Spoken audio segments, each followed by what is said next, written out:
Welcome back everyone to another video. We got a new camera, we got a new mic, we got the boom arm, we got everything. We're all set up now. Hopefully there's no more audio issues. If there are, please feel free to leave a comment down below and let me know kind of what's going on with the audio, ways I can fix it. I don't know if there's any audio experts really out there that are watching these videos, but if there are, please reach out and let me know ways that I can fix the audio.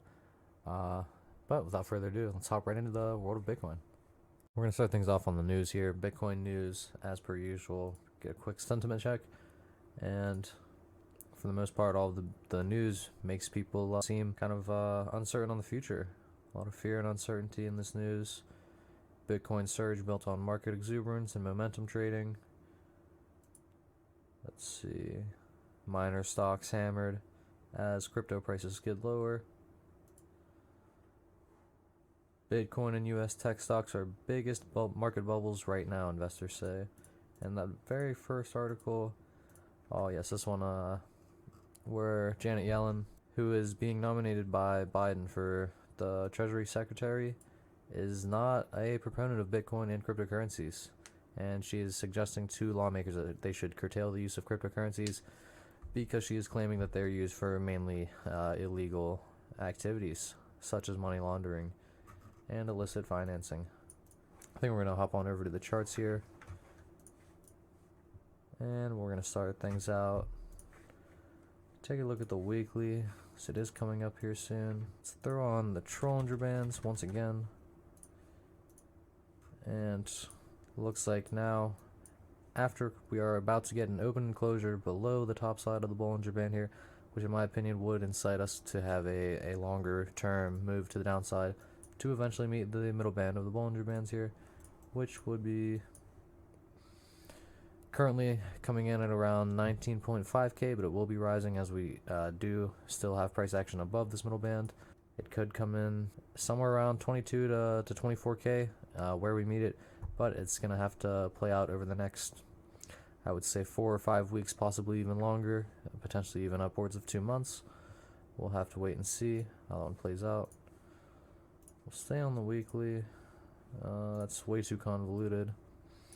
We'll just take a look at the momentum oscillators here. Looks like the Stokes crossed down to the downside, headed straight back down for the edge of the bullish control zone. See if we test that and get a bounce off of there. But like I said previously, we are in an area where there have been a lot of reversals of significant power from. We'll take a look at this one. We got a 95 read off of there, and we'll see the dumpage that occurred afterwards. We were looking at around a 38% move to the downside. Not something to scoff at, definitely. So we can definitely play out a pretty significant move to the downside from here, especially if we do lose the bullish control zone from this area, and potentially come down and meet some of these trend lines. Let's see if I have them drawn on the Stokes here. Maybe play out some sort of ascending trend line on the stochastics like this, but come down, bounce off of there, and ramp back to the upside. But that'll have to play out, like I said, over the course of a few weeks there. And let's take a look at the weekly RSI. Weekly RSI losing the moving average there, headed back down for the edge of the neutral zone here. So we'll see if we can break that and then pass through here as well on one pass. Let's head on down to the daily here. Not as convoluted. Yeah, this is a much better one to look at. So currently, I guess we can draw in another horizontal here, playing in a range somewhere along the lines of this, whereas if we do lose around 34k on a daily closing basis, you can automatically expect us to test back down to around 32k on a closing basis there. And that is really the final area, I think, of support up here for Bitcoin. And we're going to be talking about targets pretty low down there. I mean, really, it'd be better seen on some of these lower term time frames, like the 4 hour here. Yeah, maybe quick pit stop here at around 27k, but I really want to see us touch down here somewhere around 24 to 22k. Find some good support down there in that blue box territory, and ultimately reverse from there, in my opinion. If we take a look at the volume profile here, it also confirms that we have a lot of interest in this area. But if we do fail to find support in this area, I do expect us to ramp back down to this next blue box territory, right at around 19k, but that is if we were to fail to lose this consolidation area. We will have pit stops along the way, of course. It's not going to just nuke straight down, but ultimately that is the area that I would be targeting if this does continue on to the downside, which it does seem like it is. So we'll get into the main topic of this video is some of the similarities between the price action in today and some of the price action of 2017. We'll have to cut that, but looking back into the past here, you can see we did have quite a significant rally and then started to turn into some sort of a consolidation phase like we're in current day. And if we take a look, I think it has a lot of similarities with price action in present day, and I think something very similar to this could be playing out. But you can see we have the descending lower highs as well as ascending higher lows, so kind of just in a symmetrical triangle, and we could have drawn quite a few off there like I have drawn here and here, but it's similar to what we were doing in present day, and I believe we're somewhere around this move at the current moment in time. And now let's go ahead and hop on over to present day and see where we are. So we are making a descending trend line, similarly as the 2016-2017 bull run here, as well as making the higher lows, and we'll continue to make higher lows as long as we don't fall below 31,000, at which point I would think would be a very obvious reversal, and we're gonna have a pretty strong rip to the downside afterwards. Definitely going to be a multi-$1,000 move in a matter of days, in my opinion. But if we do continue to play out something similar to the 2016-2017 kind of, I guess, consolidation range like this is, we are looking for a slight bounce from this area, maybe come up and test some of the moving averages. We are already getting a test of that 100 EMA, which we did end up kind of reversing from here, but I do expect us to kind of rip back up a little bit and not really meet the descending trend line there, but ultimately come back down a little bit and then play out a move to where we do meet it and then grind down along it for a while and ultimately rejecting from it, which would be the impetus for the next move to the downside. Now, as I was saying a few videos ago, I was looking at this triangle as a whole, and I was saying whichever side it breaks down to is probably going to determine the course of the next 2 months of price action, and I believe we have gotten the resolution of that with us breaking it to the downside. We can float up a little bit here, as we have seen back here in the 2016-2017 cycle we were looking at, but ultimately getting rejected from this powerful trend line, coming back from the range of about a month of price action there. And if we look from here, January 9th to about the beginning of February, about a month of price action before rejecting downwards. And if we were to just take a look at the measured move after rejecting from there, they were looking at about a 28% move to the downside.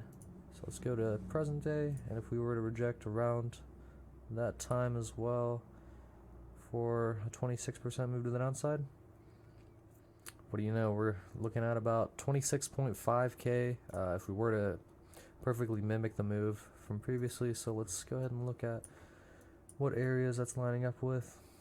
It's lining up with this little consolidation range, so we could also reverse from here. We also do have a decent node there, but not really the strongest. I do want to see us ultimately come down to this area, but there is a lot of buying power there. Maybe we'll front run that and reverse before we even get there. Alright, I think we're going to take a hop on over to Ethereum really quick and take a look at that. As you can see, the triangle that we were looking at on Ethereum, it did get broken to the upside there, and we did test and confirm it as support here. So I drew another one off of that swing high, and we did come back down and test and confirm a support once again on this. Unlike Bitcoin, I am expecting Ethereum kind of just to go sideways and up, honestly, as we are beginning to break out on the Ethereum Bitcoin pairing. Maybe I'll go into that in a second, but I am expecting Bitcoin to kind of consolidate, go sideways, while alts will have some days where they have some crazy gains. Until we turn this thing all the way down and confirm it to the downside, and it's a pretty obvious known fact, I do expect altcoins to just continue on upwards. Let's turn these drawings off, turn the moving averages back on. We did regain the 50 moving average. It looks like we're wicking down, bouncing off of it perfectly there, confirming the golden cross on it. We did make an all-time high, or I guess, a swing high higher than the previous local high that we had. I don't believe this was an all-time high on a few exchanges. Yeah, I think we had to get above the high 1400s to confirm that. So still no all-time high on Ethereum, but still looks bullish to me. We do not have the negative posturing like all of the moving averages on Bitcoin. Yeah, on Bitcoin, a lot of the moving averages kind of snaking around. A lot of uncertainty, a lot of uncertainty in the market for sure, and that can be seen in the moving averages. They're just kind of snaking around a lot here on Bitcoin, but on Ethereum, we have for the most part all lower periods above all higher periods, and it does look like strength to the upside. However, if we look at the 4-hour momentum oscillators here, Stokes pointed straight down to the downside, and our side not the most bullish of posturings as well. Looks like we are losing the moving average, coming up, testing it, and rejecting from it. So further downside is implied from that, as we do confirm yet again another lower high as well on price action. But as long as we don't disrespect the 50 EMA and we don't take out this current low closure, which is coming in at 1264, we gotta remain bullish on this thing, guys. I mean, I'm thinking this is gonna continue on pumping while Bitcoin just does nothing.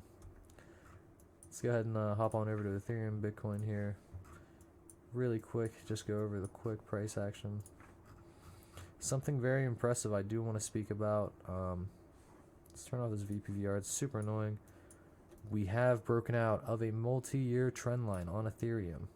Coming back all the way from June of 2017, we have been in this consistent downtrend. So for the past 3.5 years almost, just been trending down against Bitcoin. But we have finally broken above it, and I believe yesterday, maybe today, no, yesterday was the day that pretty much confirmed it for me. We did break out of this this long-term downtrend, and I am expecting quite a phenomenal reaction based off of that. The measured move off of breaking that to the downside would be tests of near the all-time high on this 0.13, and that is very significant in my opinion. I think in the coming weeks, months, potentially 6 months, we're going to see quite an impressive amount of gains on Ethereum. I guess in accordance to Bitcoin, or rather against Bitcoin. And I do expect that measured move to at least be tested, or if it is going to be front run, there will still be tremendous gains to be had. Having Ethereum versus Bitcoin, this is kind of a meme. I don't really like patterns, but a little head and shoulders here on the Ethereum Bitcoin on the daily, and the measured move off of that up to 0.057 is what we're looking at. But yeah, just textbook breaking out of it. Let's see if we get that weekly closure. Have we gotten a weekly closure above this trend line? We did, the previous weekly closure. Yeah, and then this one here just confirming even more bullishness here, as the weekly Stokes are crossed up and very erect to the upside here, as well as blasting through the moving average on the RSI here. This looks very bullish for some continuation, at least on the weekly here. Let's take a look at the daily momentum oscillators. Looks like we are getting quite high on the stochastics, but not really in an area of concern yet. Definitely if we start hitting like 95. Can't expect that to be the top, but we do have a little bit more room to grow here. And the RSI come down. We lost the moving average briefly, but blasted on back through, and now trading back within the bullish control zone. I think just before we wrap up this video, we're going to do a little bit of mental masturbation here, but we'll see if the first measured move is hit off of the head and shoulders, and with a $35,000 Bitcoin, we would be seeing a $2,000 Ethereum. And now if we were to look at the all-time high, if we were to hit that measured move, we would be looking at a $4,500 Ethereum. So guys, I just wanted to put into perspective just how quickly things can really heat up. If we do look in the past here on the Ethereum Bitcoin pairing, we had weeks, guys, where there was some major pumpage happening.